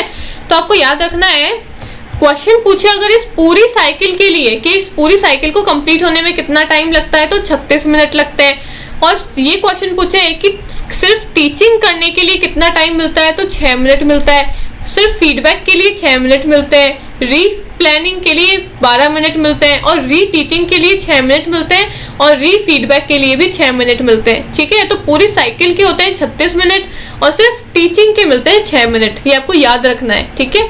तो ये जो 5 मॉड्यूल्स हैं ये आपके एनसीईआरटी ने दिए हैं कि माइक्रो टीचिंग करते टाइम पे जब बच्चा जो है वो टीचिंग की ट्रेनिंग ले रहा है तो उस टाइम पे सिचुएशन उसके सामने कैसी होनी चाहिए, 5 से 10 बच्चे होने चाहिए, ठीक है। अब वो जो बच्चे हैं वो आप जो रियल सिचुएशन में जो बच्चे होते हैं आप उन क्लासरूम के बच्चों को भी रख सकते हो, या फिर अपने जो साथी हैं आपके जो ग्रुप के लोग हैं उनको भी आप अपने सामने बिठा सकते हो। अब सुपरवाइजर कैसे होंगे, जो भी आपके टीचर एजुकेटर्स हैं वो भी आपको फीडबैक दे सकते हैं, या फिर जो आपके ग्रुप के लोग हैं वो भी सुपरवाइजर बन के आपको फीडबैक दे सकते हैं। अब माइक्रो लेसन का एक लेसन का ड्यूरेशन कितना होता है, 6 मिनट, और पूरी साइकिल का 36 मिनट, ठीक है। अब scaling down is a keyword in micro teaching. Micro teaching को मैंने आपको बताया था स्केल डाउन टीचिंग भी कहा जाता है। स्केल डाउन टीचिंग क्यों कहा जाता है, क्योंकि जो भी रियल लाइफ सिचुएशन में जो टीचिंग है उसको क्या कर देते हैं माइक्रो टीचिंग के अंदर स्केल डाउन कर देते हैं, मतलब उन सभी चीज़ों को रिड्यूस करके छोटा बना देते हैं, ठीक है, इसलिए इसको स्केल डाउन टीचिंग कहते हैं। तो in the micro teaching procedure trainee is engage in scale down teaching situation. जो ट्रेनी होता है उसको स्केल डाउन टीचिंग सिचुएशन में प्रेजेंट किया जाता है, मतलब जो रियल लाइफ सिचुएशन होती है, जो रियल लाइफ में जो सिचुएशन होती है उसको क्या कर दिया जाता है, छोटा करके छोटे स्तर के सामने बच्चों को प्रेजेंट किया जाता है। It is scale down in term of class size since the trainee is teaching a small group of 4 to 6 pupils। मतलब स्केल डाउन करना मतलब जो रियल लाइफ की सिचुएशन है उसको रिड्यूस कर देना। जहाँ पे बच्चे 40 से 50 होते हैं क्लासरूम के अंदर, वहाँ पे माइक्रो टीचिंग में बच्चे कितने होंगे, हम ऊपर पढ़ के आए ना, 5 से 10 बच्चे होंगे। जहाँ पे एक पीरियड का टाइमिंग होता है आपका 50 से 60 मिनट, वहाँ पे माइक्रो टीचिंग में पीरियड कितना होता है, 5 से 6 मिनट का, है ना। तो ऐसे क्या करते हैं, जो रियल लाइफ सिचुएशन है उसको स्केल डाउन करके रिड्यूस कर दिया जाता है सभी चीज़ें माइक्रो टीचिंग के अंदर। Lesson is scale down in the length of class time and is reduce to 5 or 10 minutes. मतलब जो लेसन होता है, जो पीरियड होता है उसका भी टाइम रिड्यूस कर देते हैं। जहाँ पे 1 घंटे का पीरियड होता है 50-60 मिनट का होता है, यहाँ पे कितना होता है, सिर्फ 6 मिनट के अंदर उसको टीचिंग करनी होती है। It is also scale down in term of teaching task. Teaching task भी माइक्रो टीचिंग के अंदर रिड्यूस हो जाते हैं। मतलब जब रियल लाइफ सिचुएशन में हमको जो टीचिंग करनी होती है वहाँ पे हमारे सामने बहुत सारी चीज़ें आती है जो हमको परफॉर्म करनी पड़ती है। क्लासरूम के अंदर बच्चे को डिसिप्लिन में भी रखना है ना। अगर उनको कुछ समझ में नहीं आ रहा है तो वो 50+ सवाल भी पूछेंगे, उन सवाल के जवाब भी देने हैं, उनको चीज़ें समझानी भी है, उनके साथ में डिसिप्लिन में भी खुद भी रहना है। क्लासरूम के अंदर इतना भी मतलब पिन ड्रॉप साइलेंस नहीं होना चाहिए कि बच्चे बोरिंग फील कर रहे हैं। उनको इंटरेस्ट भी बनाए रखना है, उनको मोटिवेटेड भी रखना है। तो ये सभी टास्क हमको परफॉर्म करने होते हैं, है ना, रियल लाइफ सिचुएशन में। लेकिन माइक्रो टीचिंग में हमको ये सब कुछ टास्क जो है वो परफॉर्म नहीं करने होते। यहाँ पे सभी सिचुएशन जो है वो छोटे स्तर की होती है, छोटे लेवल की टीचिंग ट्रेनिंग जो है वो हमको मिलती है, ठीक है। These tasks may include practicing and mastering of a specific teaching skill such as lecturing, questioning, leading a discussion, mastering of specific teaching of specific curricula मतलब curriculum, instructional material and classroom management। इन सबका यही same मतलब है कि जो teaching task हमको real life situation में करने होते हैं, यहाँ पे वो सभी टास्क को क्या कर दिया जाता है, रिड्यूस करके छोटे स्तर का बना दिया जाता है, ठीक है। ये है आपके पूरी स्केल डाउन टीचिंग का हिंदी का पीडीएफ, ठीक है। Now micro teaching and macro teaching. अब जब हमने माइक्रो टीचिंग पूरा अच्छे से समझ लिया एक बार माइक्रो टीचिंग क्या होता है ना, एनसीईआरटी ने क्या क्या पॉइंट्स बताए हैं, माइक्रो टीचिंग की साइकिल क्या होती है, पूरी साइकिल देख ली हमने 36 मिनट की। माइक्रो टीचिंग की साइकिल के अंदर हम कौन कौन सी स्किल्स सीखते हैं, इंट्रोड्यूस करना सीखते हैं, अपने आप को एक्सप्लेनेशन देना सीखते हैं, है ना, और ब्लैक बोर्ड पे कैसे लिखना है वो राइटिंग सीखते हैं। ये सब चीज़ें जब हमने देखी तो माइक्रो टीचिंग तो हमको समझ में आ गई कि माइक्रो टीचिंग क्या होती है। अब हम देखते हैं डिफरेंस क्या है micro teaching and macro teaching में। Micro teaching is a technique of imparting training to would-be teachers in the art of teaching by practicing specific teaching skills through scale down teaching। मतलब वही है same, उसको छोटा करके यहाँ पे बताया है कि माइक्रो टीचिंग में जो would-be teachers हैं, मतलब जो इन फ्यूचर टीचर्स बनने वाले हैं, उन सभी बच्चों को ट्रेनिंग दी जाती है स्केल डाउन लेवल पे, मतलब एक रिडक्शन लेवल पे, एक छोटे स्तर पे उनको इन सभी चीज़ों की ट्रेनिंग दी जाती है। और उस छोटे स्तर में जो साइज होता है क्लासरूम का वो भी छोटा होता है, टाइमिंग जो होता है क्लासरूम का वो भी छोटा होता है, कंटेंट जो होता है वो भी छोटा होता है ना, इसलिए इसको छोटे स्तर की टीचिंग कहा गया है, इसलिए इसको स्केल डाउन टीचिंग कहा गया है। और जितनी भी कॉम्प्लेक्सिटीज जो हमको रियल लाइफ सिचुएशन में आती है, उन सभी चीज़ों को हैंडल करने की जो ट्रेनिंग है वो हमको माइक्रो टीचिंग के अंदर दी जाती है बच्चों को, ठीक है। लेकिन मैक्रो टीचिंग क्या होता है? Macro teaching we mean teaching in regular classes consisting 40 और मोर स्टूडेंट्स। मैक्रो टीचिंग जो है वो आपका रेगुलर क्लास होता है, जो रेगुलर क्लास होता है जहाँ पे 40 से 50 बच्चे होते हैं, टीचर जो है बच्चों को पढ़ा रहा है, बड़ा पीरियड है, वो आपका मैक्रो टीचिंग होता है, ठीक है। In macro teaching all skill of teaching are to be integrated. Macro teaching में एक टीचर को अपनी सभी स्किल्स का यूज करना होता है, सभी टास्क को अलग अलग जो भी टास्क मिलते हैं उसको उन सभी टास्क को परफॉर्म करना होता है। लेकिन माइक्रो टीचिंग में ऐसा नहीं होता है। माइक्रो टीचिंग एक स्केल डाउन टीचिंग है जहाँ पे जो रियल लाइफ सिचुएशन की जो टीचिंग है उसको छोटा स्तर करके, उसको रिड्यूस करके बच्चे को ट्रेनिंग दी जाती है सिर्फ, ठीक है। तो ये था आपका माइक्रो टीचिंग और मैक्रो टीचिंग। अब हम देखते हैं comparison between micro teaching and traditional teaching. Traditional teaching और माइक्रो टीचिंग में क्या डिफरेंस होता है? ट्रेडिशनल टीचिंग में जहाँ 40 से 60 बच्चे होते हैं क्लासरूम के अंदर, वही माइक्रो टीचिंग में 6 से 10 बच्चे होते हैं, ठीक है। Teacher practises several skills at a time, teacher takes up one skill at a time.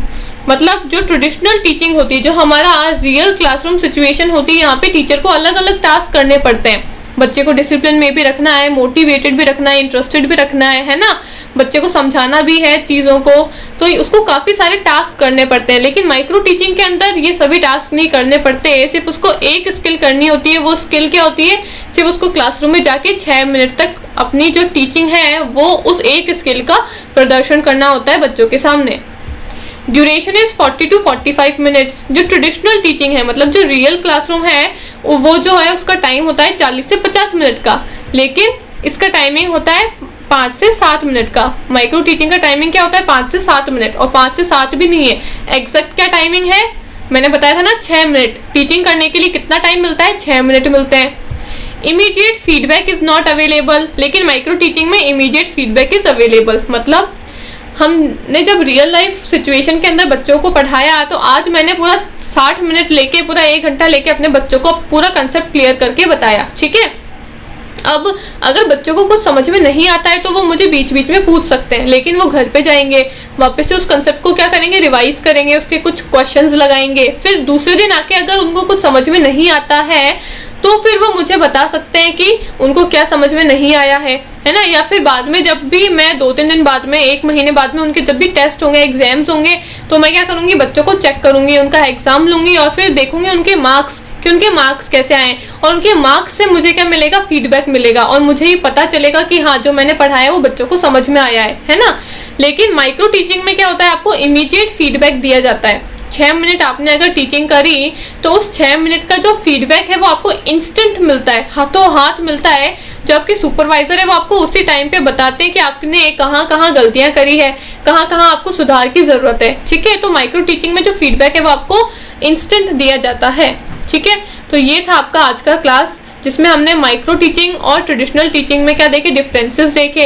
फिर हमने माइक्रो और मैक्रो टीचिंग के बारे में देखा, हमने स्केल डाउन टीचिंग के बारे में देखा कि स्केल डाउन टीचिंग क्या होती है। हमने एनसीईआरटी के कुछ ऑब्जेक्टिव्स देखे कि एनसीईआरटी ने क्या क्या ऑब्जेक्टिव्स बताए हैं माइक्रो टीचिंग के। माइक्रो टीचिंग की पूरी साइकिल देखी, जिसमें हमने प्लानिंग, टीचिंग, फीडबैक, फिर रीप्लानिंग, री टीचिंग और री फीडबैक देखा। और ये जो पूरी साइकिल होती है वो 36 मिनट की होती है, ठीक है। फिर हमने क्या देखा, माइक्रो टीचिंग के कुछ ऑब्जेक्टिव्स देखे कि माइक्रो टीचिंग के क्या क्या ऑब्जेक्टिव्स होते हैं। उससे पहले हमने देखा था स्किल्स ऑफ माइक्रो टीचिंग कि जब हम माइक्रो टीचिंग करते हैं, मतलब जब हम टीचिंग की ट्रेनिंग ले रहे हैं, तो उस टाइम पे हमको कौन कौन सी स्किल्स सीखने को मिलती है। इंट्रोडक्शन, प्रोबिंग हमको करना चाहिए बच्चे को बीच बीच में, एक्सप्लेनेशन कैसे करना है, स्टिमुलस वेरिएशन के बारे में, बोर्ड पे लिखना कैसे है, उसकी हैंडराइटिंग के बारे में, और फिर अचीविंग क्लोजर, ठीक है। ये हमको सीखने को मिलता है माइक्रो टीचिंग के अंदर। और उससे पहले हमने कुछ माइक्रो टीचिंग का इंट्रोडक्शन देखा था, ठीक है। तो ये थी आज की हमारी क्लास, आई होप आपको अच्छी लगी होगी। Thank you. और इन सभी का जो पीडीएफ है वो आपको हमारे टेलीग्राम चैनल पे मिल जाएगा, लिंक जो है आपको डिस्क्रिप्शन के अंदर मिल जाएगा। तो हमारी वीडियो को लाइक एंड शेयर भी कर दो, ताकि हमें और अच्छा वीडियो बनाने के लिए मोटिवेशन मिल सके, और हमारे टेलीग्राम चैनल को भी ज्वाइन कर लो। Thank you. तो माइक्रो टीचिंग के बाद में चलो कुछ क्वेश्चंस देखते हैं, ताकि आपको आइडिया हो जाए कि एग्जाम में क्वेश्चंस किस तरीके से आते हैं, ठीक है।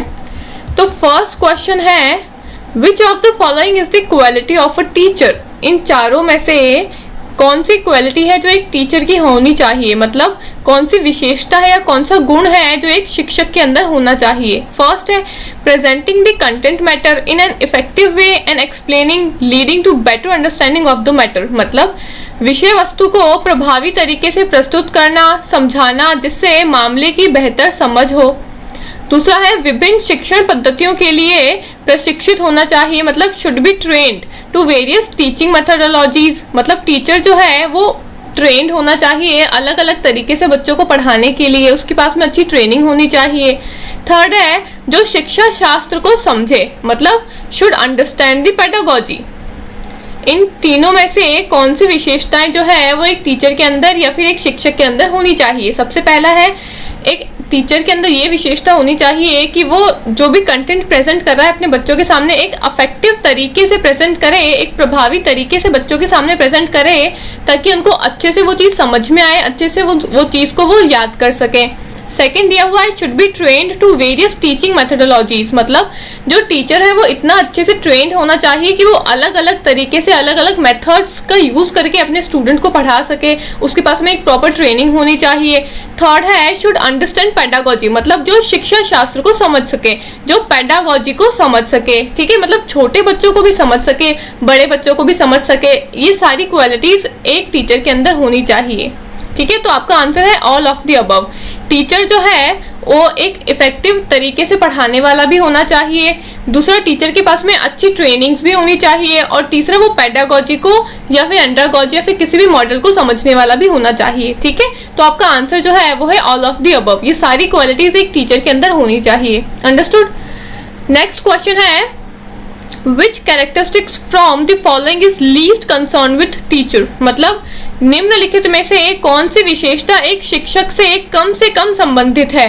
ये जो चार ऑप्शंस दिए हुए हैं, इन चारों में से बताना है कि कौन सा टीचर से कम रिलेटेड है या फिर रिलेटेड नहीं है, ठीक है। फर्स्ट है, कमांड ओवर सब्जेक्ट मैटर, मतलब विषय वस्तु पर कमांड, मतलब विषय वस्तु पर एक स्ट्रॉन्ग कमांड होना चाहिए। रेस्पेक्ट फ्रॉम कॉलेज मैनेजमेंट, मतलब कॉलेज प्रबंधन से सम्मान। कॉलेज रेपॉर विद स्टूडेंट, मीन्स छात्रों के साथ अच्छे संबंध। फोर्थ है, प्रभावी मौखिक संचार, मतलब इफेक्टिव वर्बल कम्युनिकेशन। इन चारों में से कौन सी क्वालिटीज एक टीचर से कम रिलेटेड है, मतलब एक टीचर के अंदर इन चारों में से कौन सी क्वालिटीज जो है वो नहीं होनी चाहिए या फिर कम होनी चाहिए, या फिर अगर हो या ना हो टीचर को उससे कोई मतलब ना हो, ऐसी कौन सी क्वालिटीज है? तो आंसर है आपका बी। कैसे है मैं समझाती हूँ। फर्स्ट है कमांड ओवर सब्जेक्ट, मतलब टीचर क्या अपने सब्जेक्ट को लेकर उसके ऊपर एक बहुत स्ट्रॉन्ग कमांड होना चाहिए, है ना, एक अच्छी पकड़ होनी चाहिए अपने सब्जेक्ट को लेकर, टीचर के अपने सब्जेक्ट को लेकर, तो ये तो डेफिनेटली होना चाहिए। फिर है गुड रेपॉर विद स्टूडेंट्स, मतलब अपने स्टूडेंट्स के साथ में, अपने लर्नर्स के साथ में अच्छे संबंध होने चाहिए एक टीचर के, ताकि स्टूडेंट अपनी प्रॉब्लम शेयर कर सके और टीचर जो है अच्छे से उनके अकॉर्डिंग उनको पढ़ा सके। फोर्थ है इफेक्टिव वर्बल कम्युनिकेशन, मतलब एक टीचर के अंदर अच्छी कम्युनिकेशन स्किल्स होनी चाहिए, क्योंकि आप टीचिंग के अंदर ज़्यादा से ज़्यादा अपनी कम्युनिकेशन स्किल्स का यूज़ करते हो, तो आपके पास में अच्छी इफेक्टिव कम्युनिकेशन स्किल्स होनी चाहिए। ये तीनों ही जो चीज़ें हैं वो एक टीचर के अंदर होनी ज़रूरी है अपनी टीचिंग को अच्छा बनाने के लिए। लेकिन रेस्पेक्ट फ्रॉम कॉलेज मैनेजमेंट, ये होना इतना ज़रूरी नहीं है, ठीक है। तो आपका आंसर है बी, मतलब कॉलेज प्रबंधन से सम्मान, ये इतना ज़रूरी नहीं है। क्वेश्चन में क्या पूछा था, कौन सी कैरेक्टरिस्टिक्स है एक शिक्षक से कम संबंधित है, इन चारों में से कौन सी है जो टीचर से कम संबंधित है? सब्जेक्ट मटेरियल पे कमांड होना चाहिए, स्टूडेंट्स के साथ में अच्छे रिलेशंस भी होने चाहिए, और कम्युनिकेशन पे एक अच्छा इफेक्टिव कमांड भी होना चाहिए, मतलब प्रभावी मौखिक संचार भी होना चाहिए। लेकिन कॉलेज मैनेजमेंट से रिस्पेक्ट मिले ना मिले, ये थोड़ा टीचर से कम रिलेटेड है, ठीक है। तो आपका आंसर है B, option number B is your correct answer. Okay, next question है teacher use teaching aids for, मतलब शिक्षक शिक्षण सहायक सामग्री का उपयोग किस लिए करता है? टीचिंग एड्स मैंने बताया था ना आपको, जिनका यूज करके टीचर अपनी टीचिंग को और ज्यादा प्रभावी बना सकता है, अफेक्टिव बना सकता है ना। तो teacher uses teaching ads, teacher अपने टीचिंग एड्स का यूज क्यों करता है? टू मेक टीचिंग इंटरेस्टिंग, मतलब शिक्षण को रोचक बनाने के लिए। Make teaching effective and increase understanding of the student, मतलब शिक्षण को प्रभावी बनाना और छात्रों की समझ को बढ़ाने के लिए। फिर मेक स्टूडेंट्स अटेंटिव, मतलब छात्रों को सचेत बनाने के लिए, या फिर सेक ऑफ इट, मतलब इसके प्रयोजन हेतु, है ना। तो इन चारों में से कौन सा ऑप्शन है जिसके लिए टीचर अपने टीचिंग एड्स का यूज करता है? टीचर जो है वो टीचिंग एड्स का यूज करता है ताकि उसकी टीचिंग जो है वो ज्यादा से ज्यादा इफेक्टिव बन सके और बच्चों को अच्छे से समझ आ सके, मतलब उसकी टीचिंग जो है वो एकदम प्रभावशाली होनी चाहिए और ऐसी होनी चाहिए ताकि बच्चे को एक ही बार में चीजें, एक ही बार में कंसेप्ट जो है वो अच्छे से क्लियर हो जाए, ठीक है। तो आपका ऑप्शन नंबर बी है करेक्ट आंसर। फर्स्ट में क्या लिखा है, मेक टीचिंग इंटरेस्टिंग, टीचिंग को इंटरेस्टिंग बनाने के लिए, और सी ऑप्शन क्यों नहीं है, मेक स्टूडेंट अटेंटिव, ठीक है। ये दोनों तो है ही, लेकिन सबसे ज्यादा परफेक्ट आंसर जो मैच करता है इस क्वेश्चन से वो है आपका ऑप्शन नंबर बी। सबसे पहले टीचर अपनी टीचिंग को इंटरेस्टिंग या फिर बच्चे को अटेंटिव तो बाद में बनाएगा, पहले टीचर का मेन जो पर्पस है वो क्या होता है, अपनी टीचिंग को इफेक्टिव बनाना, मतलब प्रभावी बनाना, और दूसरा इतने अच्छे तरीके से बच्चे को पढ़ाना कि बच्चे को वो सभी चीजें समझ में आ जाए, ठीक है। तो मेन पर्पस तो यही होता है स्टूडेंट का। तो आपका जो आंसर है वो होगा आपका ऑप्शन नंबर बी। अब आपको एग्जाम में काफी सारे ऐसे क्वेश्चंस दिखेंगे जो आपको लगेगा कि ये फर्स्ट ऑप्शन भी करेक्ट है, सेकंड भी करेक्ट है, थर्ड भी करेक्ट है ना।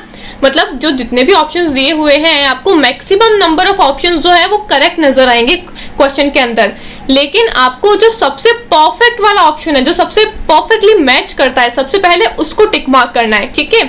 अब जैसे इसी क्वेश्चन में हमने देखा कि फर्स्ट ऑप्शन जो है टीचर को अपनी टीचिंग इंटरेस्टिंग बनाने के लिए टीचिंग एड्स का यूज करता है, ये भी ठीक है ऑप्शन। थर्ड वाला हमने देखा मेक स्टूडेंट्स अटेंटिव, मतलब स्टूडेंट्स को अटेंटिव रखने के लिए, मतलब छात्रों को सचेत बनाने के लिए यूज करता है, ये भी ऑप्शन गलत नहीं है, लेकिन सबसे परफेक्टली मैच कौन सा कर रहा है, ऑप्शन नंबर बी, ठीक है। तो आपको सबसे परफेक्ट ऑप्शन जो है वो चूज करना है अपने लिए। नेक्स्ट क्वेश्चन है which of the following is the true about teaching. अब इन चारों में से कौन सा जो है वो आपकी टीचिंग को लेकर सही है, कौन सी स्टेटमेंट जो है वो टीचिंग को लेकर करेक्ट है। सबसे पहली है शिक्षण का विश्लेषण और मूल्यांकन शिक्षण पद्धति में भविष्य में सुधार के लिए प्रतिक्रिया प्रदान करता है। Means analysis and assessment of teaching provide feedback for the future improvement in teaching methods, मतलब टीचर जो है अपने टीचिंग मेथड्स का यूज करता है और अपने मेथड्स के थ्रू वो बच्चे को अच्छे से एनालाइज करता है, उसका असेसमेंट करता है, मतलब उसका टेस्ट लेता है, उसका इवैल्यूएशन करता है और उस इवैल्यूएशन के थ्रू टीचर को फीडबैक मिलता है और उस फीडबैक से टीचर अपने आने वाले फ्यूचर में कैसे कैसे इंप्रूवमेंट ला सकता है अपने अंदर और बच्चों के अंदर, उसको डिसाइड करता है। ठीक है, तो क्या ये आपकी टीचिंग से रिलेटेड है? ये ऑप्शन हम देखते हैं। सो सेकंड ऑप्शन है, it is highly dominated by communication skill, मतलब टीचिंग के अंदर ज्यादा से ज्यादा कम्युनिकेशन स्किल्स का यूज होता है। अभी मैंने आपको कहा कि टीचिंग में सबसे ज्यादा आपकी कम्युनिकेशन स्किल्स का यूज होगा। टीचर जो है उसके पास में परफेक्ट और एक स्ट्रॉन्ग कम्युनिकेशन स्किल्स होनी चाहिए। थर्ड लिखा हुआ है, it is a process not an act, मतलब टीचिंग जो है एक प्रक्रिया है, एक अधिनियम नहीं है, एक प्रोसेस है जिसमें स्टेप बाय स्टेप हमको एक एक चीजों को फॉलो करना होता है। ठीक है, तो इन तीनों में से कौन सा ऑप्शन जो है वो टीचिंग से सबसे ज्यादा रिलेटेड है? सभी ऑप्शन सही है। टीचिंग में हम क्या करते हैं, अच्छे से बच्चे को पढ़ाते हैं, उसका एनालिसिस करते हैं, उसका असेसमेंट करते हैं, उसका टेस्ट लेते हैं, है ना, फिर उससे हमको फीडबैक मिलता है और उसके लिए हम क्या करते हैं, फिर फीडबैक मिलने के बाद में फर्दर क्या हमको इम्प्रूवमेंट करने नहीं करने उसको देखते हैं। फर्स्ट ऑप्शन भी करेक्ट है। सेकंड क्या लिखा हुआ है, it is highly dominated by communication skill. मैंने आपसे अभी बताया कि टीचिंग जो है वो आपकी कम्युनिकेशन स्किल से डोमिनेटेड है, मतलब टीचिंग के अंदर ज्यादा से ज्यादा कम्युनिकेशन स्किल्स का यूज होता है। और थर्ड ऑप्शन है, ये एक प्रोसेस है, एक एक्ट नहीं है, एक अधिनियम नहीं है, मतलब टीचिंग जो है एक प्रोसेस है, हमको one by one step by step चीजों को फॉलो करते करते आगे बढ़ना होता है। ठीक है, तो सभी ऑप्शन जो है वो आपकी टीचिंग से रिलेटेड है, मतलब option A B C all of the above are true. ठीक है, तो आंसर नंबर 4 है आपका करेक्ट ऑप्शन। फिर नेक्स्ट क्वेश्चन है, Which of the following must be qualities of a teacher except, मतलब इन चारों में से कौन सी क्वालिटी जो है वो टीचर की होनी चाहिए एक को छोड़ के। ठीक है, आपको क्वेश्चन भी अच्छे से पढ़ना है, आधा अधूरा मत पढ़ लेना कि which of the following must be qualities of teacher। अगर इतना सा पढ़ लोगे तो ये करके आओगे कि इनमें से कौन सी क्वालिटी टीचर की होनी चाहिए, लेकिन पूरा पढ़ना है क्वेश्चन भी ध्यान से कि which of the following must be qualities of teacher except, यहाँ एक्सेप्ट भी लिखा है, मतलब एक को छोड़ के कौन सी क्वालिटीज है जो टीचर की होनी चाहिए। मतलब 4 ऑप्शन दिए हुए हैं, इनमें से 3 क्वालिटीज तो है वो होगी जो टीचर के पास में होनी चाहिए, एक क्वालिटी ऐसी होगी जो टीचर के पास में नहीं होनी चाहिए। तो अब हमको वो एक क्वालिटी का ऑप्शन ढूंढना है और उसको मार्क करना है। ठीक है, तो फर्स्ट है पेशेंस एंड टॉलरेंस, मतलब धैर्य और सहनशीलता क्या टीचर के अंदर होनी चाहिए, ये क्वालिटी या नहीं होनी चाहिए। फिर है polite and clear voice, superstition और इफेक्टिव कम्युनिकेशन स्किल, मतलब विनम्र और स्पष्ट आवाज, अंधविश्वास या फिर प्रभावी संचार कौशल। इन चारों में से कौन से ऑप्शन में एक ऐसी क्वालिटी लिखी हुई है जो टीचर के पास में नहीं होनी चाहिए? आपका करेक्ट ऑप्शन है सी, मतलब पेशेंस और टॉलरेंस तो टीचर के अंदर होना चाहिए, धैर्य भी होना चाहिए और सहनशीलता भी होनी चाहिए टीचर के अंदर, विनम्र और स्पष्ट आवाज भी होनी चाहिए टीचर के अंदर। ठीक है, और इफेक्टिव कम्युनिकेशन स्किल्स भी होनी चाहिए, लेकिन सुपरस्टिशियस नहीं होना चाहिए टीचर, मतलब अंधविश्वासी नहीं होना चाहिए टीचर। तो ये क्वालिटी जो है वो आपकी टीचर से मैच नहीं करती है, तो सी इज योर करेक्ट ऑप्शन। ठीक है, अगला क्वेश्चन है, micro teaching is most effective for the student teacher, मतलब इन चारों में से कौन सा ऑप्शन है जिसके लिए हम माइक्रो टीचिंग करते हैं, या फिर माइक्रो टीचिंग जिस ऑप्शन में सबसे ज्यादा इफेक्टिव होती है, सबसे ज्यादा प्रभावी होती है। मतलब छात्र शिक्षक के लिए सूक्ष्म शिक्षण सबसे प्रभावी है। कब सबसे प्रभावी होती है micro teaching? During the practice teaching, after the practice teaching या बिफोर द प्रैक्टिस टीचिंग, मतलब अभ्यास शिक्षण के दौरान या शिक्षण के बाद में या शिक्षण से पहले। बताओ इन तीनों ऑप्शन में से किस टाइम पे माइक्रो टीचिंग सबसे ज्यादा प्रभावी होती है? Answer number A is your correct answer. कैसे? आफ्टर द प्रैक्टिस टीचिंग, मतलब जब आपने टीचिंग की प्रैक्टिस कर ली, जब माइक्रो टीचिंग कर ली, उसके बाद में प्रभावी होती है। तो जब प्रैक्टिस ही हो गई तो फिर माइक्रो टीचिंग की जरूरत क्या है ना। फिर लिखा हुआ है थर्ड ऑप्शन में बिफोर द प्रैक्टिस टीचिंग, मतलब जब आप प्रैक्टिस कर रहे हो उससे पहले। तो जब अभी तक आपने प्रैक्टिस ही नहीं करी तो उससे पहले आपको माइक्रो टीचिंग की जरूरत कैसे पड़ेगी, है ना। तो ये ऑप्शन भी गलत है। ऑप्शन ए जो है वो आपका करेक्ट ऑप्शन है, जहाँ पे लिखा हुआ है ड्यूरिंग द प्रैक्टिस टीचिंग, मतलब अभ्यास शिक्षण के दौरान जब आप टीचिंग की प्रैक्टिस कर रहे हो उस टाइम पे माइक्रो टीचिंग जो है वो सबसे ज्यादा इफेक्टिव होती है, सबसे ज्यादा प्रभावी होती है। ठीक है, मतलब माइक्रो टीचिंग में मैंने आपको बताया था माइक्रो टीचिंग क्या है, एक टीचर को एक है ना टीचिंग की टेक्निक प्रोवाइड करती है माइक्रो टीचिंग, ठीक है, टीचर ट्रेनिंग प्रोग्राम है। तो अब ड्यूरिंग प्रैक्टिस ही तो ये इफेक्टिव होगा ना, बिफोर एंड आफ्टर का तो कोई सवाल ही नहीं उठता है।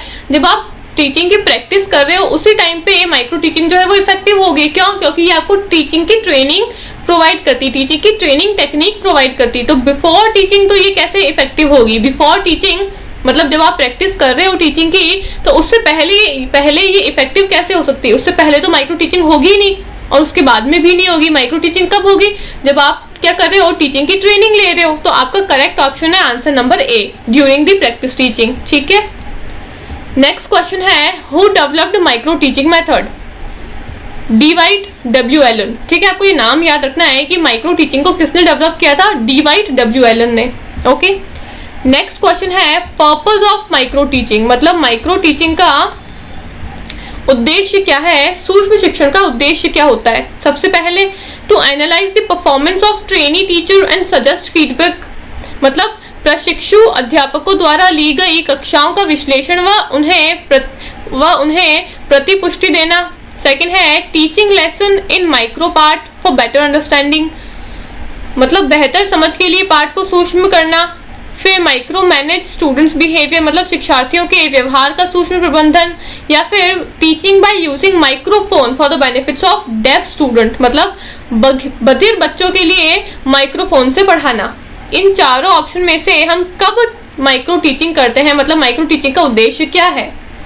तो अगर आपको माइक्रो टीचिंग का कंसेप्ट अच्छे से समझ में आया होगा तो ये क्वेश्चन बहुत ही इजी है। आपको देखने में लग रहा होगा कि ये टफ है, लेकिन ये टफ नहीं है, बहुत इजी क्वेश्चन है। माइक्रो टीचिंग का सिंपल काम क्या है? ये आपको ट्रेनिंग प्रोवाइड करता है, टीचिंग ट्रेनिंग प्रोवाइड करता है ना ये आपको। तो ऑप्शन में क्या लिखा है? बी ऑप्शन में, teaching lesson in micro parts for better understanding, मतलब हम माइक्रो टीचिंग का इसलिए यूज करते हैं ताकि हम माइक्रो पार्ट्स में, माइक्रो मतलब छोटे छोटे पार्ट्स में बच्चों को पढ़ा सके ताकि उनको अच्छे से समझ में आ सके।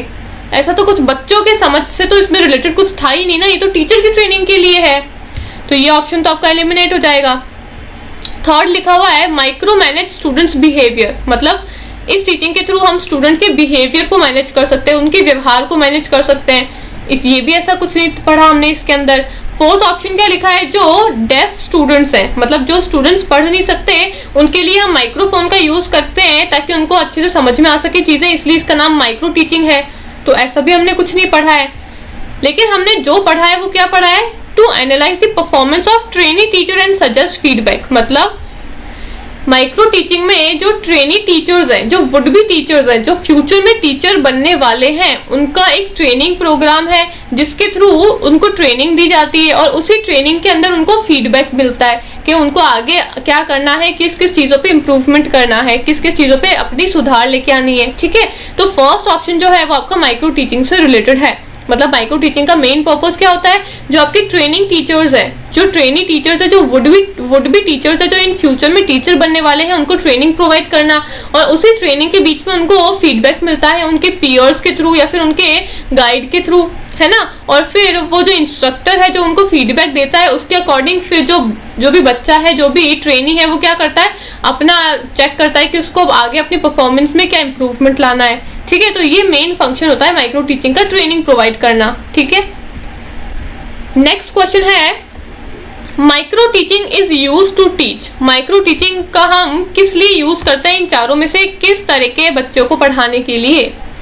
लार्ज नंबर ऑफ स्टूडेंट्स, मतलब जब क्लास में बच्चे बहुत ज़्यादा मात्रा में है तब हम माइक्रो टीचिंग का यूज़ करते हैं। Small number of primary students, मतलब जब छोटे बच्चे को हम पढ़ा रहे हैं, छोटे बच्चों को पढ़ा रहे हैं तब हम माइक्रो टीचिंग का यूज़ करते हैं। या फिर टीचर ट्रेनिंग मॉड्यूल, मतलब या फिर ये एक टीचर ट्रेनिंग मॉड्यूल है, या फिर ऑल ऑफ दीज। तो बच्चों से रिलेटेड तो हमने इसमें कुछ पढ़ा ही नहीं है, तो एलिमिनेट कर दो सीधा सा ऑप्शन ए और बी। तो जब ए और बी एलिमिनेट हो गया तो डी ऑटोमेटिक एलिमिनेट हो जाएगा। बचा गया आपका option number C, teacher training module. और अगर एलिमिनेट भी नहीं कर सकते हो तो सिंपल सा टीचर ट्रेनिंग मॉड्यूल देख लिया, ट्रेनिंग आ गया वर्ड माइक्रो टीचिंग में, तो मतलब जहां पे ट्रेनिंग आ गया, माइक्रो टीचिंग पूछा है, वहां पे ऑप्शन टिक करके आ जाओ, ठीक है। तो इसका ऑप्शन नंबर क्या होगा? ऑप्शन नंबर सी होगा आपका करेक्ट आंसर। फिर है which one of the following is a scale down teaching, कौन सी टीचिंग को स्केल डाउन टीचिंग कहते हैं? माइक्रो, टीम टीचिंग, कोऑपरेटिव या फिर micro teaching? Macro team teaching, cooperative या फिर माइक्रो टीचिंग। माइक्रो टीचिंग को मैंने अभी आपसे ऊपर बताया था, अगर आपने अच्छे से ध्यान दिया हो तो, कि माइक्रो टीचिंग को हम स्केल डाउन टीचिंग भी कहते हैं। ठीक है, माइक्रो टीचिंग क्यों कहते हैं? क्योंकि जो रियल लाइफ की टीचिंग है उसको छोटा कर दिया जाता है, उसका जो लेवल है वो रिड्यूस कर दिया जाता है। बच्चों की जो स्ट्रेंथ है वो रिड्यूस कर दी जाती है, बच्चों का जो नंबर है वो साइज है वो रिड्यूस कर दिया जाता है, टाइम पीरियड में रिड्यूस कर दिया जाता है, कंटेंट में रिड्यूस कर दिया जाता है ना। तो सब चीज़ों में स्केल डाउन हो गया, मतलब रिडक्शन हो गया सब चीज़ों का, इसलिए माइक्रो टीचिंग को स्केल डाउन टीचिंग भी कहते हैं। ठीक है, तो option D is your correct answer. तो ये सभी थे आपके आज के क्वेश्चंस। आज हमने माइक्रो टीचिंग देखा, उससे रिलेटेड कुछ क्वेश्चंस करे। आई होप आपको ये सब कुछ अच्छे से समझ में आया होगा। अगर नहीं समझ में आता है तो आप मुझसे कमेंट बॉक्स में पूछ सकते हैं, मैं वहां पे आपकी सभी क्वेरीज को सॉल्व करने की कोशिश करूंगी। ठीक है, और इसकी जो पीडीएफ है वो आपको हमारे टेलीग्राम चैनल पे मिल जाएगी, तो हमारे टेलीग्राम चैनल को ज्वाइन कर लो, हमारी वीडियो को लाइक और शेयर कर दो। ठीक है, थैंक यू।